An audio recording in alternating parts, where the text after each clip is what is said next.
Matthieu chapitre 13.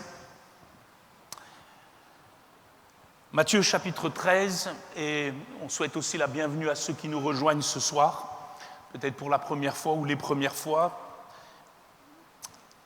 Je vais vous poser une question, et puis ensuite on va lire un texte.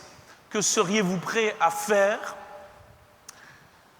si je vous disais où se trouve le plus grand des trésors ? Imaginez que je sache où est le plus grand des trésors et que je vous l'indique. Que seriez-vous prêt à faire pour l'obtenir ?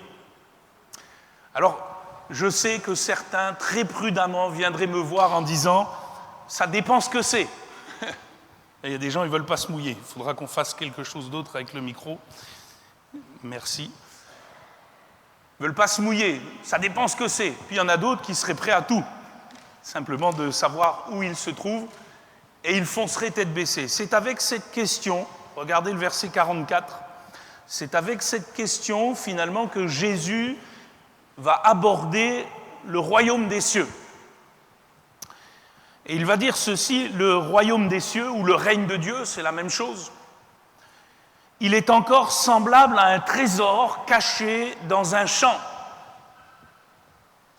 L'homme qui l'a trouvé le cache, et dans sa joie, il va vendre tout ce qu'il a et achète ce champ. Le royaume des cieux est encore semblable à un marchand qui cherche de belles perles. Il a trouvé une perle de grand prix et il est allé vendre tout ce qu'il avait et l'a achetée. Amen. Et voilà deux très courtes paraboles, des images, que le Seigneur a donné pour faire comprendre les vérités du royaume des cieux. Et la vérité qui se dégage, la vérité essentielle qui se dégage de ces deux très très courtes paraboles est celle-ci. Toute personne sensée qui considère sérieusement les immenses richesses du royaume de Dieu, abandonnera sans regret tout ce qu'il possède ici-bas pour le vivre jusqu'au bout. Et on va essayer de comprendre cette vérité ensemble et voir comment cela s'applique à nos cœurs. Premièrement, je voudrais qu'on aille un petit peu dans le détail de ces paraboles. Voilà deux hommes qui sont dans deux situations différentes et qui vont pourtant les amener à la même et unique attitude. D'un côté, il y a un agriculteur. Il travaille dans un champ. Souvenez-vous que lorsque la Bible et le Nouveau Testament est écrit en particulier, on est au 1er siècle. 1er siècle, en Israël, comme un peu partout, on vit beaucoup d'agriculture. C'est le travail de base. Donc voilà quelqu'un de tout à fait ordinaire qui est dans sa journée de travail dans un champ. Et voilà qu'il tombe par hasard sur un trésor qui était enfui là depuis X temps. Ce champ ne lui appartient pas, et il faut donc que s'il veut acquérir ce trésor, il acquiert le champ, en toute légalité. Alors, la probité de cet homme, elle ne fait aucun doute, parce que je connais bon nombre de gens qui auraient tout de suite déterré le trésor, qui l'auraient mis dans leur poche, et ni vu ni connu, seraient partis. Lui, c'est un homme saint d'esprit, c'est un homme de probité, de justice. Il sait que ce champ ne lui appartient pas, il faut d'abord qu'il acquiert ce champ. Et voilà qu'il est prêt à tout pour acquérir ce champ, à savoir tout vendre, se séparer de tous ses biens, de tout ce qu'il a déjà emmagasiné, si peu soit-il, pour réunir la somme nécessaire pour acquérir ce champ. De l'autre côté, dans la deuxième parabole, nous sommes dans une autre situation. Ce n'est plus un agriculteur, c'est un commerçant. Et ce n'est pas n'importe lequel de commerçant, c'est un bijoutier. Il est à la recherche de perles fines. À l'époque de l'Antiquité, c'était le bijou par excellence. Trouver une perle n'avait pas de prix. Et voilà que ce commerçant, il passe son temps à sillonner certainement les régions pour acheter, vendre des perles et en faire son travail. Et voilà qu'un jour, alors qu'il est à la recherche de belles perles depuis toujours, voilà qu'un jour il tombe sur la perle des perles.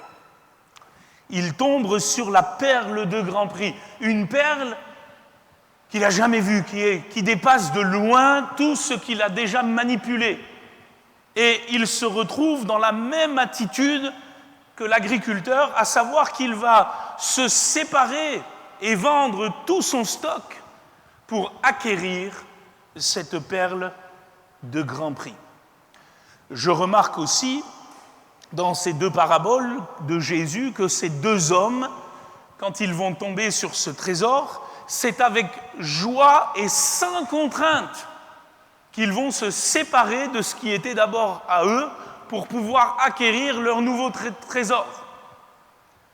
Et c'est explicitement mentionné par Jésus au verset 44, puisqu'il est dit « avec joie, il est allé vendre tout ce qu'il possédait pour acheter le champ. » Je remarque aussi, toujours pour bien comprendre ces paraboles, et ensuite on verra quelques vérités spirituelles, que ces deux hommes, pour pouvoir obtenir leur trésor, il a fallu qu'ils s'appauvrissent.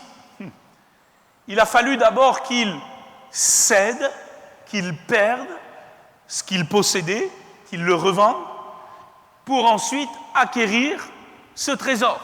Ils ne pouvaient pas, jouer sur les deux tableaux. Ils ne pouvaient pas garder ce qui était déjà eux et ajouter le trésor. Il fallait faire un choix.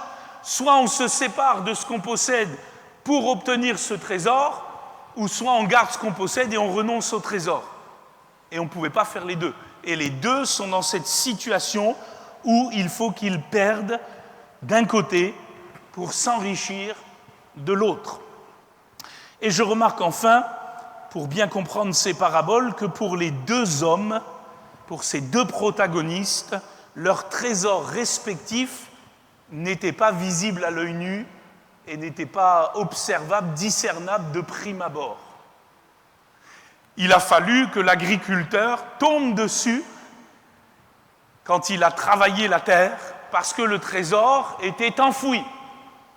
Et concernant la deuxième parabole, vous savez que les perles, on les trouve dans les huîtres. Il faut aller les chercher. Et ça nous rappelle tout de suite ce que Jésus a dit du royaume de Dieu. Le royaume de Dieu, il ne vient pas frapper les regards.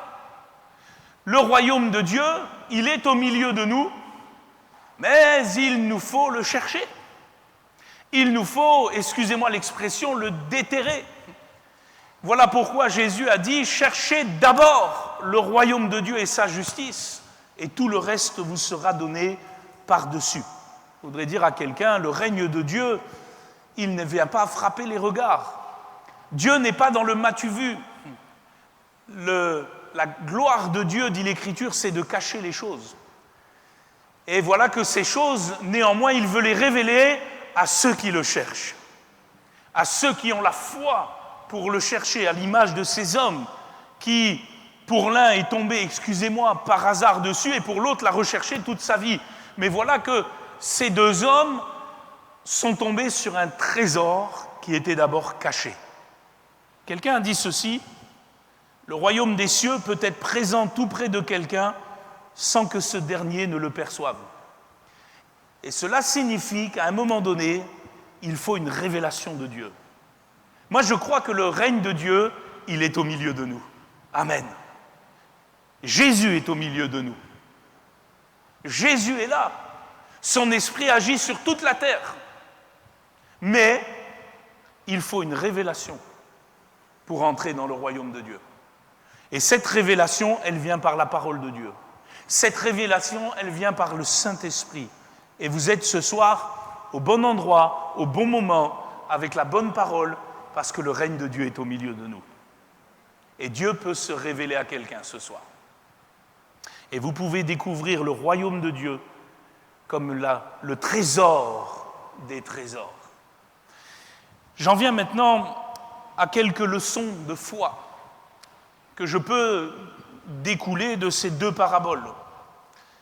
La première, et vous l'avez compris, et j'aimerais l'appuyer encore pour chacun de nous, nous qui connaissons le Seigneur Jésus, ou pour ceux qui ne le connaissent pas encore ou qui en ont entendu parler mais qui veulent maintenant développer une relation avec lui, j'aimerais vous dire, frères et sœurs, chers amis, le règne de Dieu, ça n'a pas de prix. Amen. Ça n'a pas de prix. Ça vaut tout ce qui existe. Voilà ce qu'on peut déjà déduire du message de Jésus. Le royaume de Dieu vaut plus que toutes les possessions terrestres. Il vaut plus que toutes les perles de ce monde. Il vaut plus que la réputation, que la gloire humaine. Il vaut plus que tout ce qu'on peut trouver ici-bas. Celui qui a trouvé le règne de Dieu, il a trouvé la richesse avec un grand R. Il n'y a rien de plus glorieux que le règne de Dieu. C'est d'une valeur incommensurable. Et Jésus nous enseigne ici que finalement, ce règne de Dieu, il mérite tous les sacrifices. Et ceux qui ont vraiment rencontré le Seigneur Jésus ici ne peuvent que dire Amen à ce que je viens de dire. Pour certains, vous avez renoncé à bien des choses pour suivre Jésus, n'est-ce pas? D'ailleurs, l'apôtre Pierre pouvait dire à Jésus, nous avons tout quitté pour te suivre. Parce que celui qui a trouvé Jésus, il a trouvé la gloire. Il a trouvé le salut. Il a trouvé l'éternité. Et ça n'a pas de prix. Vous ne pouvez pas trouver cela ailleurs qu'en Jésus. Le royaume de Dieu n'a pas de prix. Qu'y a-t-il de plus précieux que les grâces de Dieu? Qu'y a-t-il de plus précieux que le pardon de Dieu? J'aime souvent le dire, vous ne trouverez pas 1 kilo d'amour au Carrefour maintenant, parce qu'il n'y a plus de jumbo. Vous ne trouverez pas 1 kilo de joie à l'épicier. Vous trouverez ces choses uniquement dans le royaume de Dieu. C'est pour cela que le royaume de Dieu n'a pas de prix et qu'il vaut tous les sacrifices. Si votre Bible est ouverte, regardez ce que Paul dira dans l'épître aux Philippiens, au chapitre 3, verset 8. Lui-même va en faire l'expérience. Lui qui était honoré avant de rencontrer le Seigneur, hébreu, né d'hébreu, pharisien, quant à la loi, il était le premier de la classe. Il avait tous les honneurs, tous les médailles, excusez-moi l'expression, dans le judaïsme, dans sa religion d'un temps. Il avait des gains. Rendez-vous compte les privilèges que l'apôtre Paul, qui était avant Saul de Tarse, possédait. Il pouvait se présenter au Sanhédrin, qui était le grand conseil religieux de Jérusalem, et obtenir les lettres qu'il voulait pour faire ce qu'il voulait. Il avait quand même le bras long, excusez-moi l'expression. Mais lorsqu'il a rencontré Jésus sur le chemin de Damas, lorsqu'il a été convaincu de péché, de justice, de jugement, lorsqu'il a compris que ce Jésus qui a été crucifié est son Sauveur et son Seigneur et que lui seul possède l'immortalité, la gloire, il dira au verset 8, « Je regardais toute chose comme une perte. »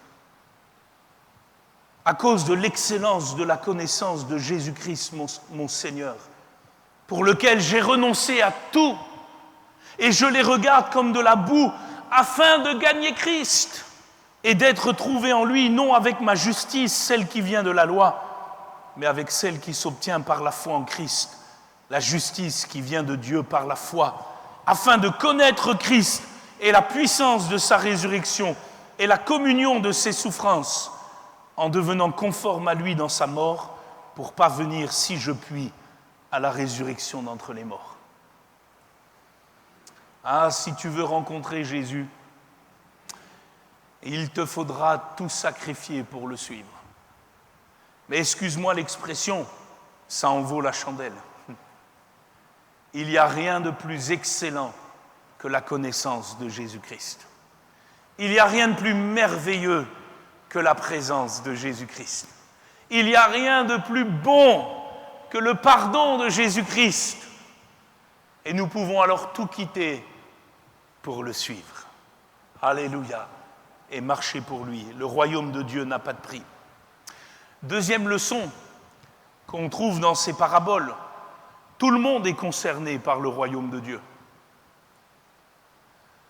Cela est mis en scène par les deux protagonistes de cette parabole.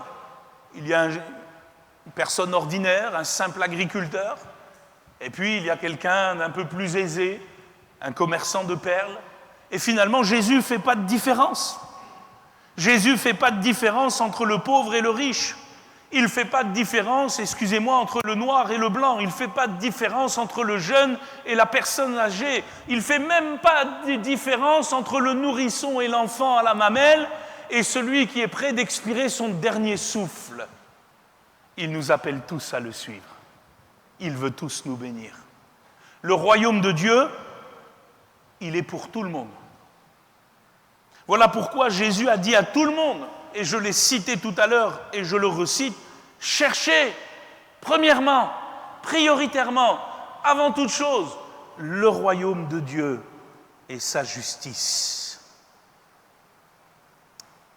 Quelque part, par ce verset, nous comprenons aussi que l'accès au royaume de Dieu n'est pas automatique. Il faut le chercher. Il faut y entrer par la foi. Nous sommes tous concernés, oui, mais nous n'entrerons pas tous dans le royaume des cieux. Seul celui qui fait la volonté de Dieu, dit Jésus, entrera dans le royaume de Dieu. Celui qui a la foi pour se repentir, s'humilier, changer de vie, marcher avec lui, marcher dans l'obéissance. L'accès au royaume de Dieu n'est pas automatique. Et Jésus le montre dans cette parabole. Il a fallu que ces hommes fassent le nécessaire pour obtenir le trésor. Et quelque part, la vérité, elle est là. Jésus, il est au milieu de nous. Amen. Mais il nous faut le saisir. Il nous faut le prendre par la foi. Cela n'est pas automatique. Il faut, par la foi, entrer dans le règne de Dieu. Et c'est un message important que Jésus a souvent prêché. Pourquoi ? Parce qu'il y avait tout autour de lui des gens qui se convainquaient qu'ils étaient dignes du royaume de Dieu comme ça. Un jour, de nuit, un certain Nicodème, docteur de la loi, viendra questionner Jésus. Oh, les docteurs de la loi, les religieux de l'époque pensaient obtenir le règne de Dieu automatiquement. Ils pensaient qu'ils étaient faits pour cela, excusez-moi l'expression, puisqu'ils étaient nés de parents juifs, descendants de Moïse, ils pensaient obtenir le règne de Dieu simplement par leur héritage biologique. Et Jésus va leur dire qu'ils se trompent lourdement. Jésus va le dire à Nicodème. Nicodème, tu es un docteur de la loi, tu penses pouvoir rentrer dans le règne de Dieu automatiquement. Mais je te le dis, il te faut naître de nouveau. Il te faut naître de nouveau.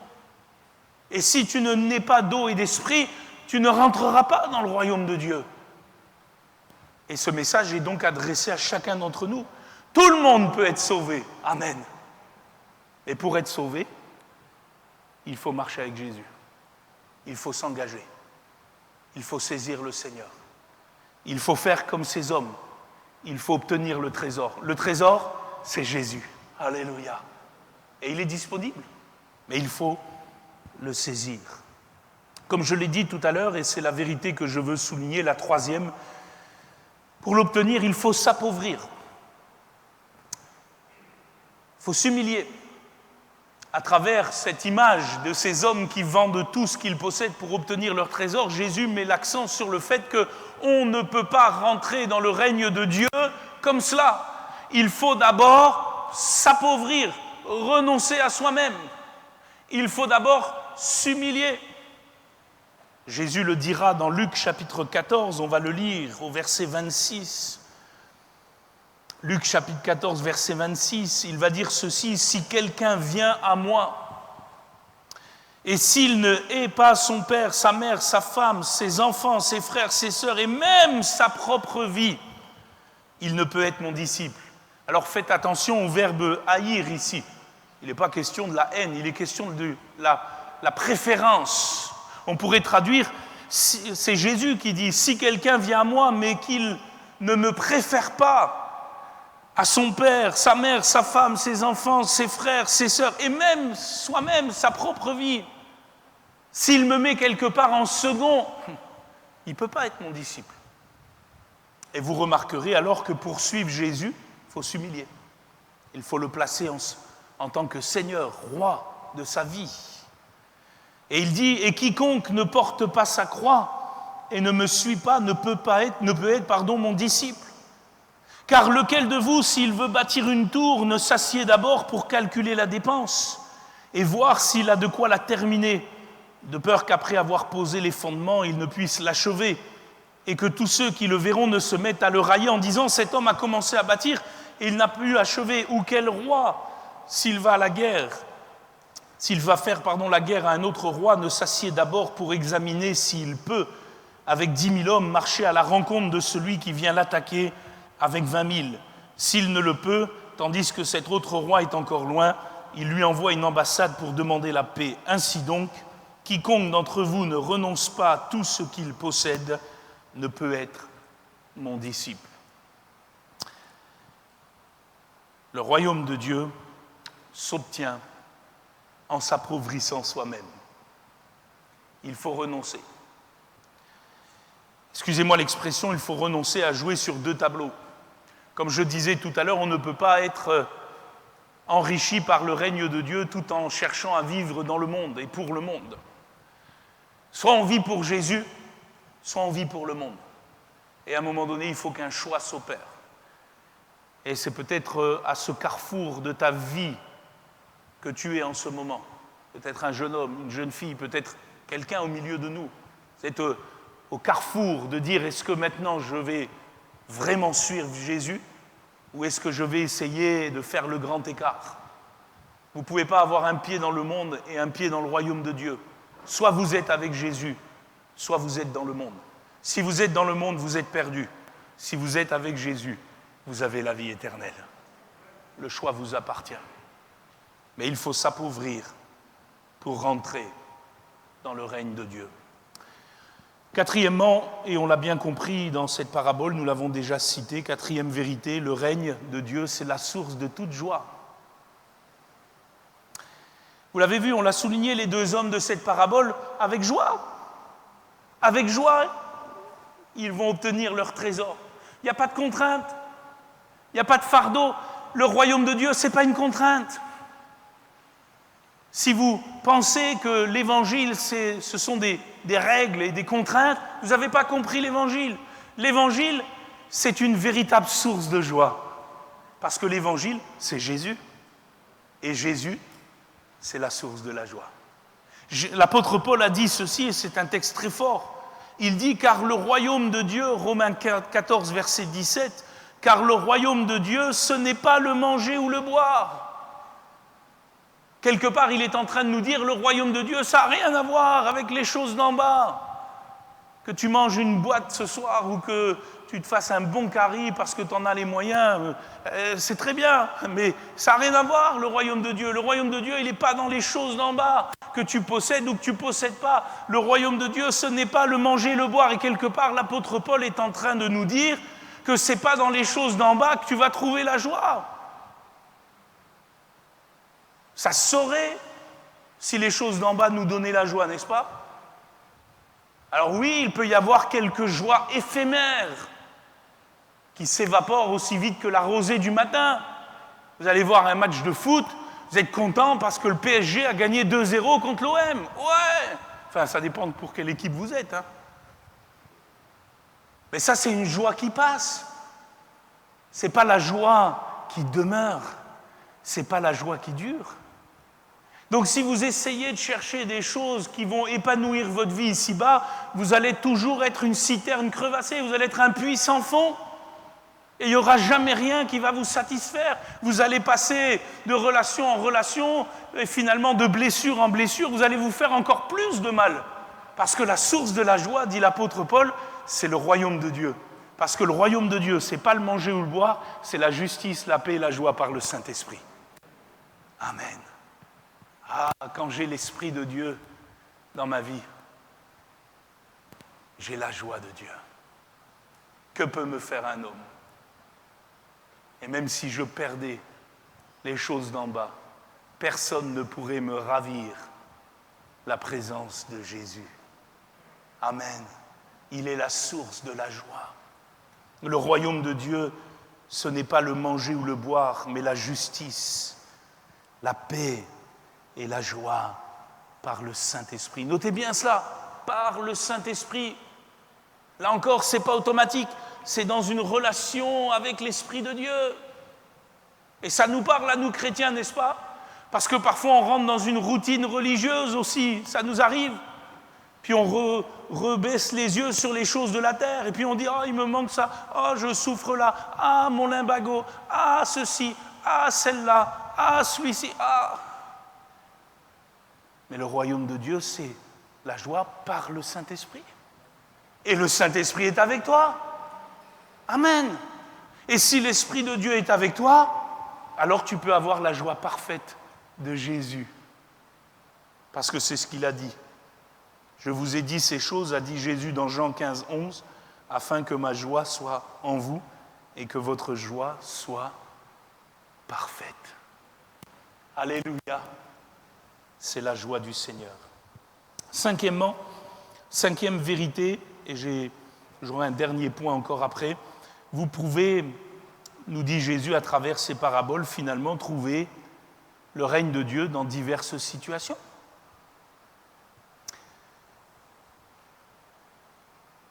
Cet agriculteur l'a trouvé dans un champ, tandis que l'autre l'a trouvé dans une huître. Comme pour nous dire que, et c'est ce que mon père avait l'habitude de me dire, il n'y a qu'un seul chemin qui mène à Dieu, c'est Jésus. Il est le chemin, la vérité et la vie. Mais il y a combien de façons différentes de rencontrer Jésus? Si je demande à notre frère Denis Daupher, Marcel, qui sont nos anciens de l'Assemblée, comment vous avez rencontré Jésus? C'était différent, non? Marcel n'a pas rencontré Jésus de la même manière que Denis. Ils n'étaient pas dans les mêmes situations. Pourtant, ils ont rencontré le même Jésus. Le même Jésus les a sauvés. Le même Jésus les a lavés par son sang précieux. Le même Jésus les a amenés au Père. Mais, ce même Jésus, ils l'ont découvert dans des situations différentes. Et quelque part, quelle que soit la situation dans laquelle tu es, tu peux rencontrer Jésus. Il est à ta portée. Il est à la portée de la foi. Certains ici ont découvert Jésus simplement en tournant le bouton d'une radio. Vous étiez en voiture, ça a brouillé la piste de votre radio préférée, Chérie FM, ou je ne sais pas quelle chérie. Vous avez poussé un peu plus loin, vous êtes tombé sur Radio Vie. Et c'était le message de l'Évangile. Vous avez été appâté par la curiosité, et puis le prédicateur a donné quelques mots inspirés de l'Esprit, vous avez été touché, vous êtes venu dans une salle comme celle-ci et vous avez donné votre cœur à Jésus. C'est un peu tombé par hasard, comme l'agriculteur dans son champ. Et puis, il y en a d'autres, vous avez fait toutes les religions du monde, vous les avez écumées. J'ai été tamoul, bouddhiste, musulman, j'ai tout fait, même fait christianisme, j'ai tous fait, j'ai jamais rencontré Jésus. Et puis un jour, quelqu'un vous a parlé du Seigneur. Vous êtes un peu comme ce commerçant, il a fait le tour du monde pour trouver sa perle. Il ne l'avait jamais trouvée. Sauf qu'un jour, il est tombé dessus. On vous a parlé de Jésus. On ne vous a pas parlé d'une religion, on vous a parlé de Jésus. Et vous avez lu la parole de Jésus. Et la parole vous a convaincu. Et aujourd'hui, vous êtes sauvés. Amen. Quand je lis les évangiles, je m'aperçois que cette vérité, elle est profonde. Saul de Tarse, qui est devenu l'apôtre Paul, il a rencontré Jésus sur le chemin de Damas, en plein galop sur un cheval. Il allait pour persécuter les chrétiens, rendez-vous compte. Il allait pour tuer des chrétiens. C'était malheureusement sa vocation. Il était animé de ce zèle malsain parce qu'il ne voulait pas qu'on dise que Jésus est le Messie. Il n'y croyait pas. Et voilà que sur son cheval au galop, il est arrêté net par la lumière de Jésus. Et il est confondu. Et de ce Saul de Tarse, qui avait du sang sur les mains, il est devenu l'apôtre de la grâce. Alléluia. Extraordinaire expérience. Et puis quand je lis ces hommes et ces femmes et leur rencontre avec le Seigneur, je suis subjugué. Parce que Jésus va être rencontré par la femme samaritaine simplement au bord d'un puits. Et il n'y avait pas de lumière, il n'y avait pas une grosse mise en scène, excusez-moi. Jésus était là, simplement. Et dans une simple discussion, elle a rencontré Jésus. Elle avait des grands besoins. Ce puits, c'était son âme. Elle essayait d'y puiser toujours des choses, elle n'y arrivait jamais. Et puis là, en compagnie de Jésus, elle a découvert la source d'eau vive. Quand je regarde Bartimée, il a rencontré Jésus où il n'était ni sur un cheval, ni sur un puits, il était au bord du chemin. On l'asseyait là tous les matins parce qu'il était aveugle et mendiant, et on l'asseyait là à la sortie de Jéricho tous les matins pour qu'il quémande sa pitance. Et puis un jour, Jésus est passé. Et il a entendu que c'était Jésus. Vous savez ce qu'il a fait? Il s'est mis à crier. « Jésus, fils de David, aie pitié de moi. » Qu'a fait Jésus? Il l'a appelé. Il l'a béni. Il l'a guéri. Il lui a rendu sa dignité. Il lui a donné une vie nouvelle. Et cet homme a commencé à marcher avec lui. La femme syrophénicienne, elle avait une petite fille qui était possédée par des démons. Elle était paniquée. Elle a fait des kilomètres pour rentrer dans la maison où se trouvait Jésus. Elle savait, elle avait entendu dire que Jésus était là, dans cette maison-là. Elle est sortie de chez elle, elle a fait des kilomètres. Elle est venue humblement. Elle a demandé la grâce de Jésus. Au départ, le Seigneur, il n'a pas été trop tendre avec elle. Il lui a dit, non mais moi je suis d'abord venu pour les enfants d'Israël. Et pas, on ne donne pas le pain aux chiens. Il a été dur, le Seigneur. Mais il a testé sa foi. Et puis cette femme, elle n'a pas été gênée, hein. Elle n'a pas été attristée, non. Elle a dit, mais les petits chiens, ils mangent les miettes qui tombent de la table. Oh femme, ta foi est grande. Va, ta fille est guérie. Comment on peut rencontrer Jésus? Dans toutes les situations de la vie. Jésus, il est là. Amen. Il est le bon berger. Il suffit simplement de le rencontrer. Comment je le rencontre? Par la foi, dans un cœur à cœur avec lui, par sa parole qui me le révèle. Et je m'attache à lui. Et je marche en nouveauté de vie. Je termine avec la valeur inestimable de ce règne de Dieu.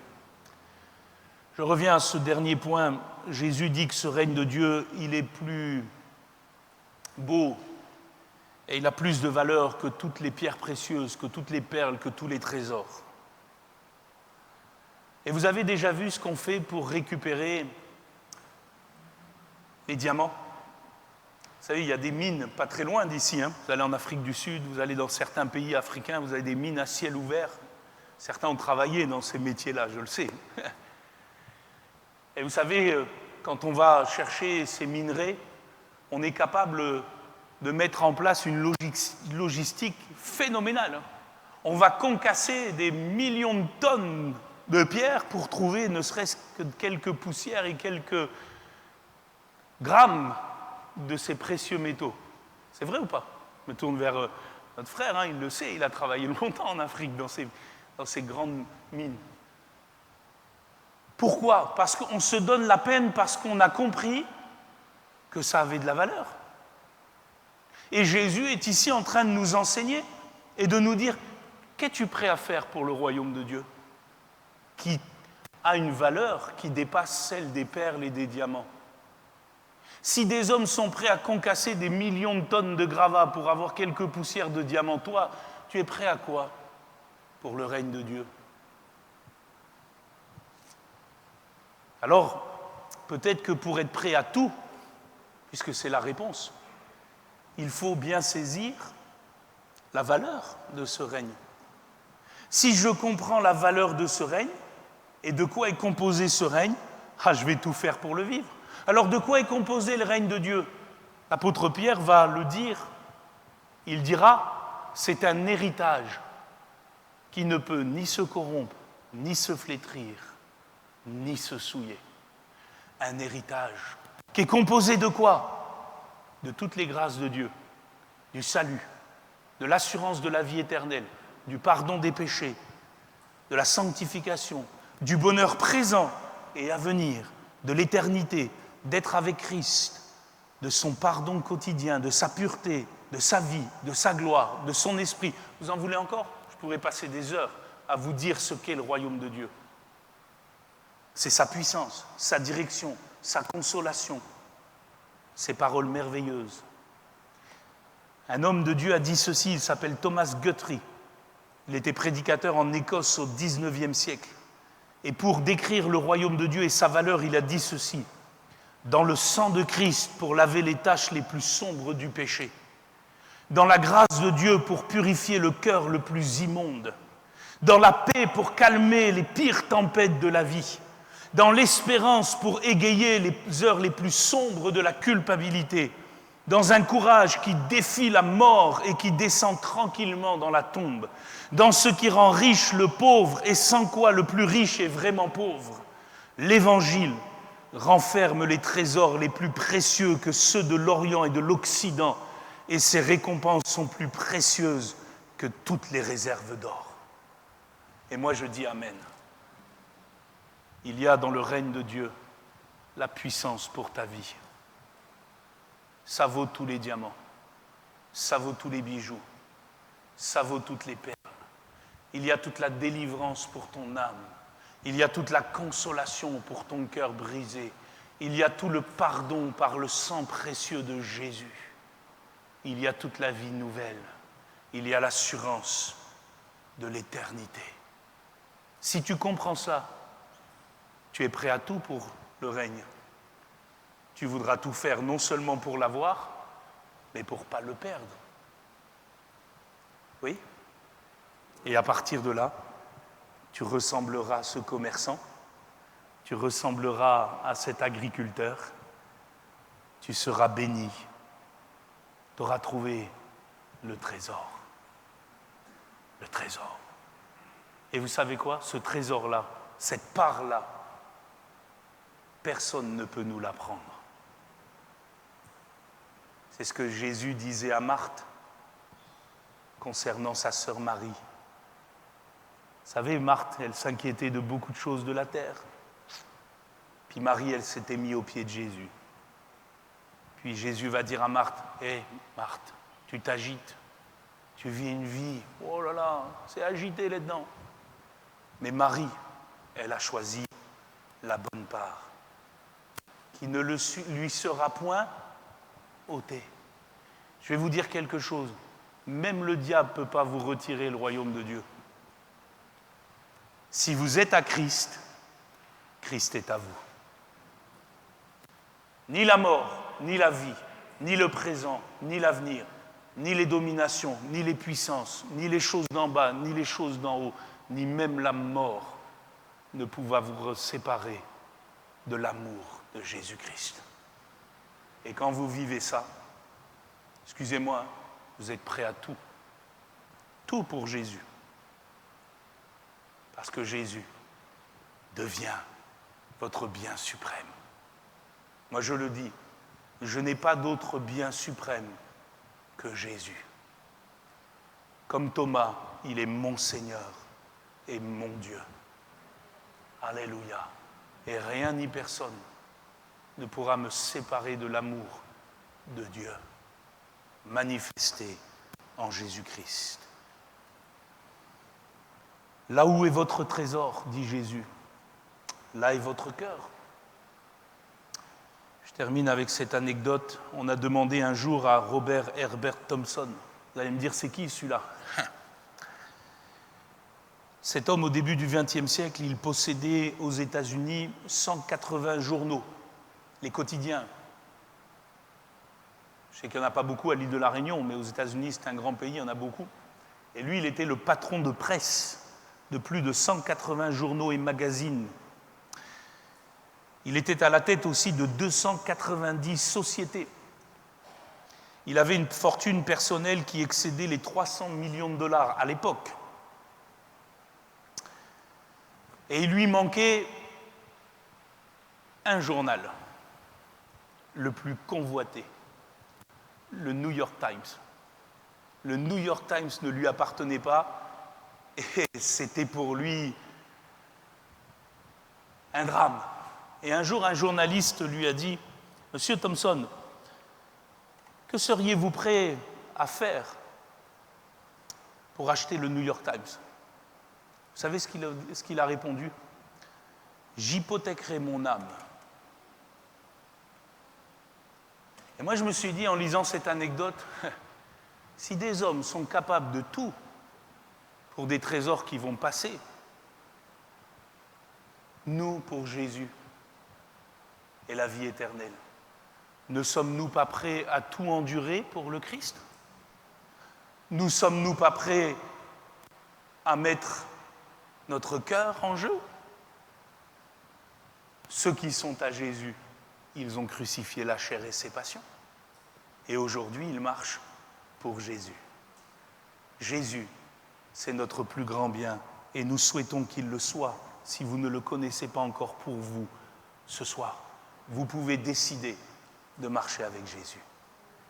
Merci pour ta parole, Seigneur. Merci pour tes saintes Écritures. Merci pour ta grâce. Merci pour ta bonté, ton pardon, ta miséricorde, pour l'évangile.